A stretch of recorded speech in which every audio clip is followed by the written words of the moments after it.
Good morning students. আজকে বাংলা ব্যাকরণের উপর কর্মকারক, এই কর্মকারক নিয়ে আলোচনা করব। তোমরা জানো কর্মকারক, কর্তৃকারক, করণকারক, অপাদানকারক, নিমিত্তকারক আর অধিকরণকারক, এগুলো হচ্ছে কারকের প্রকারভেদ। এর আগের ক্লাসে আমি কারকের প্রকারভেদের প্রথম কর্তৃকারকটা আমি পড়িয়েছিলাম তোমাদের।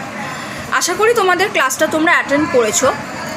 আজকে দ্বিতীয় কারক কর্মকারক নিয়ে আলোচনা করব। চলে আসছি, দেখো কর্মকারক। প্রথমে জেনে নিতে হবে কর্মকারক কাকে বলে। দেখো, কর্মকারক হচ্ছে বাক্যে কী বা কাকে দিয়ে প্রশ্ন করলে যে উত্তর পাওয়া যায় তা হচ্ছে কর্মকারক।